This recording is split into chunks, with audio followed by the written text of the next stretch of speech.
Halo, selamat datang di sesi pengantar perkuliahan hukum internasional.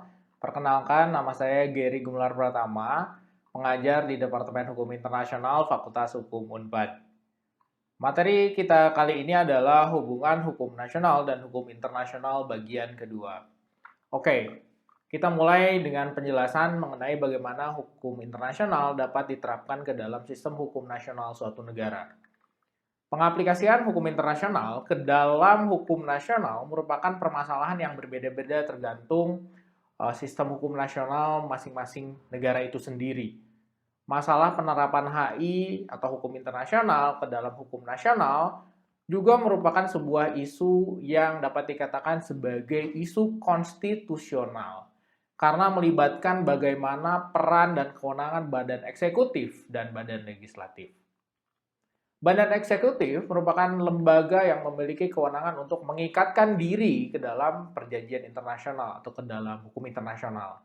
Sedangkan badan legislatif merupakan badan pembuat hukum yang berwenang untuk memastikan hukum internasional tersebut dapat diterapkan dan mengikat di lingkup nasional suatu negara. Apakah dalam bentuk asli sebagai hukum internasional itu sendiri, ya, ini istilahnya inkorporasi, jadi diinkorporasikan bentuknya hukum internasional diterapkan di sistem hukum nasional. Atau juga dengan bentuk yang kedua, yaitu diubah bentuknya ke dalam bentuk formil hukum nasional. Ini dikenal dengan istilah transformasi, ya, transformasi. Jadi, hukum internasional ketika akan diterapkan di dalam suatu negara, dia berubah bentuk. Tidak lagi menggunakan bentuk formil hukum internasional itu sendiri. Nah, ketika hukum internasional itu diterapkan ke dalam hukum nasional satu negara, sistem hukumnya, maka tidak lagi dalam bentuk sumber hukum itu. Bentuk formil sumber hukum itu tidak lagi digunakan. Tapi nantinya akan berubah bentuk ke dalam misalnya undang-undang. Jadi ditransformasi ya. Ini ada perbedaan antara inkorporasi dengan transformasi. Berbeda halnya kalau kita lihat dari sudut pandang hukum internasional. Kita dapat memperoleh jawaban yang sama, yang seragam, terutama apabila kita berpegang pada Vienna Convention on the Law of Treaties 1969. Ini adalah sumber hukum perjanjian internasional yang mengatur mengenai pembuatan perjanjian internasional. Kalau misalnya kita lihat pasal 27 Vienna Convention on the Law of Treaties 1969, saya singkat menjadi VCLT 1969 ya, bahwa di situ dinyatakan bahwa negara tidak dapat menjadikan ketentuan hukum nasionalnya sebagai pembenar terhadap pelanggaran kewajiban hukum internasional. Dengan adanya ketentuan di dalam pasal 27 VCLT, tidak berarti bahwa hukum internasional tidak mementingkan keberadaan hukum nasional. Hukum nasional tetap memiliki tempat dan pengaruh besar dalam sistem hukum internasional. Sebagai contoh, perbandingan hukum nasional negara-negara, satu negara dengan negara lain, dapat menghasilkan General Principles of Law atau prinsip-prinsip hukum umum yang merupakan salah satu sumber hukum internasional berdasarkan pasal 38 Statuta Mahkamah Internasional. Contoh lainnya adalah ketika hakim di pengadilan internasional, ketika mereka harus melihat ke dalam hukum nasional suatu negara untuk membuktikan adanya kebenaran klaim bahwa seseorang merupakan perwakilan resmi atau organ dari suatu negara, atau ketika menilai isu terkait dengan apakah seorang merupakan warga negara suatu negara atau bukan, ya. Namun contoh ini ya bukan berarti bahwa hukum nasional merupakan sumber hukum internasional dalam arti formil. Hakim hanya melihat hukum nasional sebagai suatu fakta, fakta ya, bukan hukum, bukan sebagai sumber hukum, tapi hanya melihat sebagai suatu fakta yang menunjukkan adanya tindakan suatu negara, bukan adanya sumber hukum nasional yang digunakan untuk memutus perkara internasional. Ya. Jadi bisa melihat sumber hukum nasional, tapi bukan sebagai hukum, sebagai fakta. Nah, kalau misalnya Anda bingung, Anda harus membaca kasus ya, kasus hukum internasional yang diadili di Permanent Court of International Justice ya, mengenai certain German interest in Polish Upper Silesia. Certain German interest in Polish Upper Silesia. Ini diputus tahun 1926 ya. Dalam meritnya hakim berpendapat atau pengadilan berpendapat seperti ini. From the standpoint of international law and of the court, which is its organ, municipal laws are merely facts which express the will and constitute the activities of states. Ya, Anda bisa lihat quote-nya di dalam slide yang ditunjukkan ya di dalam video ini. Bahwa hukum internasional memandang hukum nasional itu sebagai fakta, sebagai faktanya saja, bukan sebagai sumber hukum. Oke, ini menegaskan contoh saya tadi. Nah, dalam kasus ini PCIJ mengadili isu apakah penerapan hukum nasional Polandia bertentangan dengan kewajiban Polandia terhadap Jerman berdasarkan Geneva Convention. Nanti Anda baca ya. Apabila hukum nasional tidak sesuai dengan hukum internasional, maka akan ada pelanggaran kewajiban hukum internasional. Sebaliknya, apabila hukum nasional sesuai dengan hukum internasional, maka negara dianggap melaksanakan kewajiban internasional. Ya, ini saya menjelaskan kenapa ketentuan pasal 27 ini ada. Ya, kenapa apa latar belakang adanya pasal 27 Vienna Convention 1969. Ya, ini untuk menegaskan. Jadi kalau misalnya negara melakukan pelanggaran hukum internasional dengan dasar bahwa hukum nasionalnya bilang ini itu tidak bisa ya berdasarkan VCLT 1969 ya. Terutama bagi kewajiban yang timbul dari perjanjian internasional, negara tidak bisa ya. Secara sederhana dari perspektif hukum internasional, maka apabila terdapat konflik antara hukum internasional dan hukum nasional, hukum internasional lah yang harus didahulukan. Ini clear sekali, firm kalau dari sudut pandang hukum internasional. Dalam pertemuan sebelumnya saya sudah membahas bahwa hubungan antara hukum nasional dan hukum internasional dapat dijelaskan dengan menjawab beberapa pertanyaan mendasar. Satu, apakah hukum internasional dan hukum nasional merupakan satu sistem hukum yang sama?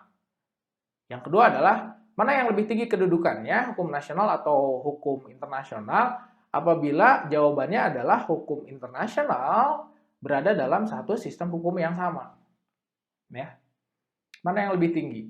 Kalau misalnya sistem jawaban untuk pertanyaan ke-1 adalah sistem hukumnya berbeda satu sama lain, tentu saja tidak akan ada pertanyaan yang kedua. Oke? Nah, dalam pertemuan sebelumnya, saya juga sudah jelaskan dalam video sebelumnya, terdapat teori-teori hukum atau mazhab yang digunakan untuk menjelaskan hal ini. Jawabannya berbeda-beda. Saya sudah menjelaskan mazhab dualisme sebelumnya. Nah, berarti tinggal dua lagi. Saya tinggal menjelaskan mazhab monisme dan mazhab teori jalan ketiga atau teori harmonisasi. Ya. Ketiga teori ini, monisme, dualisme, dan jalan ketiga, merupakan teori yang paling populer untuk menjelaskan bagaimana hubungan hukum internasional dan hukum nasional untuk menjawab dua pertanyaan mendasar tadi yang saya sudah sebutkan ya. Oke, Anda bisa lihat. Mazhab monisme. Mazhab monisme mendapat pengaruh kuat dari doktrin hukum alam yang mengklaim bahwa semua sistem hukum sebenarnya berasal dari satu norma universal. Ya, semua sistem hukum itu berakar dari satu norma universal. Mazhab monisme melihat bahwa hukum internasional dan hukum nasional adalah dua komponen dari satu kesatuan sistem hukum. Dua komponen dari satu kesatuan sistem hukum. Ya. Jadi ada dalam sistem hukum yang sama. Ini kata kuncinya harus diingat. Kalau dualisme, sistem hukum yang berbeda. Monisme, sistem hukumnya sama.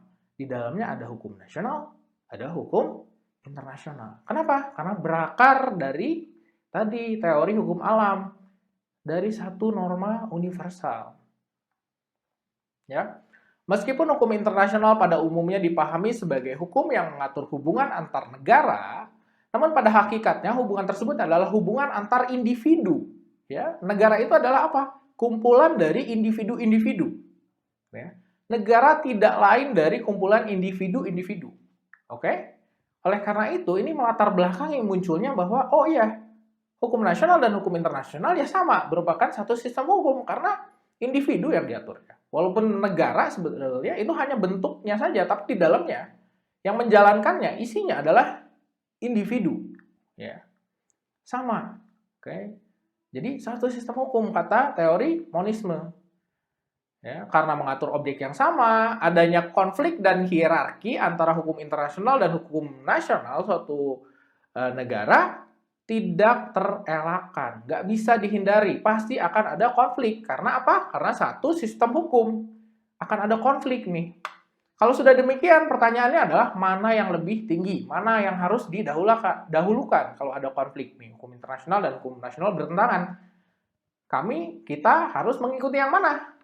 Ya, hukum nasional berarti hukum nasional lebih tinggi dari hukum internasional. Kalau kita ikuti hukum internasional berarti hukum internasional lebih tinggi dari hukum nasional. Ya, mazhab monisme ya kemudian berkembang dari pertanyaan ini, mana yang lebih tinggi ini mengakibatkan perkembangan.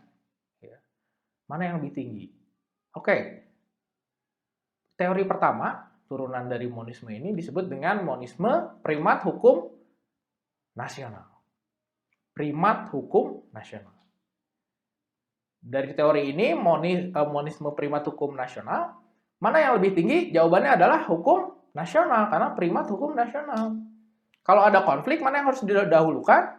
Menurut mazhab monisme primat hukum nasional, hukum nasional yang prevail, yang harus didahulukan. Ya. Muncul lagi teori yang kedua. Ya, turunan dari monisme ini. Disebut dengan monisme dengan primat hukum internasional. Monisme dengan primat hukum internasional. Kalau ada konflik hukum nasional dan hukum internasional, mana yang harus didahulukan? Dari teori ini, primat hukum internasional. Hukum internasional yang harus didahulukan. Hukum internasional lebih tinggi daripada hukum nasional. Ya. Tahan dulu sampai di situ, ada teori yang ketiga. Namanya teori monisme naturalis. Monisme naturalis merupakan varian yang tampaknya dimaksudkan sebagai teori jalan tengah antara monisme primat hukum nasional dengan monisme primat hukum internasional. Paham ini menempatkan posisi hukum internasional di tengah-tengah antara hukum alam dan hukum nasional. Jadi di atasnya ada hukum alam, di bawahnya ada hukum internasional, ya di tengah, di bawahnya lagi ada hukum nasional. Jadi dibedakan nih antara hukum alam dengan hukum internasional.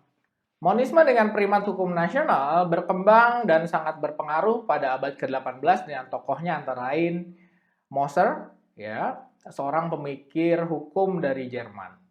Paham ini dikembangkan lebih lanjut oleh Hegel dan kemudian dikemas menjadi doktrin yang lebih mapan oleh para pemikir hukum Jerman lainnya. Ya. Paham ini mendalilkan bahwa, ya, paham monisme dengan primat hukum nasional mendalilkan bahwa hanya ada satu sistem hukum yaitu hukum nasional, sedangkan hukum internasional dianggap sebagai hukum eksternal yang harus tunduk terhadap hukum nasional. Hukum nasional lebih tinggi dari hukum internasional. Ya, saya jelaskan lagi nih, monisme primat hukum internasional. Yang kedua, monisme primat hukum internasional berpendapat sebaliknya. Kedudukan hukum internasional lebih tinggi dari hukum nasional. Ada sejumlah argumen yang dijadikan dasar oleh paham ini. Ya. Pertama, terdapat satu sistem hukum yang menaungi seluruh sistem hukum, yaitu hukum alam. Salah satu perwujudan hukum alam adalah hukum internasional. Satu. Kedua adalah, hukum internasional berada pada posisi paling atas dalam sistem piramida hukum yang menentukan sah atau tidaknya suatu tindakan hukum dalam sistem hukum lain. Konsekuensinya, ketentuan hukum nasional harus sesuai dengan hukum internasional. Dengan demikian, transformasi hukum internasional ke dalam hukum nasional tidak diperlukan karena hukum nasional dan hukum internasional adalah bagian dari satu sistem hukum. Itu kedua. Ketiga adalah, subjek hukum internasional pada hakikatnya sama dengan hukum nasional, yaitu individu. Oleh karena itu, paham ini berpendapat bahwa hukum internasional dapat diterapkan di pengadilan nasional tanpa memerlukan proses transformasi. Hukum internasional langsung diterapkan oleh pengadilan nasional tanpa harus diubah-ubah ya bentuk formilnya. Oke? Nah, terakhir saya jelaskan kembali, monisme naturalis ini merupakan varian yang dimaksudkan sebagai teori jalan tengah antara monisme dan monisme primat hukum internasional dan monisme primat hukum nasional. Paham ini menempatkan posisi hukum internasional di tengah di antara hukum alam dan hukum nasional. Hukum alam, hukum internasional, hukum nasional. Oke? Nah, itu sebagai teori dasar ya. Sebagai pengantar Anda nanti berdiskusi secara langsung ya setelah mengerjakan atau membaca materi-materi tambahan lainnya ya. Sayang sekali karena keterbatasan waktu, saya harus cukupkan sampai di sini. Demikian sesi pengantar perkuliahan kali ini. Saya Gary Gumelar Pratama undur diri. Sampai jumpa dan terima kasih.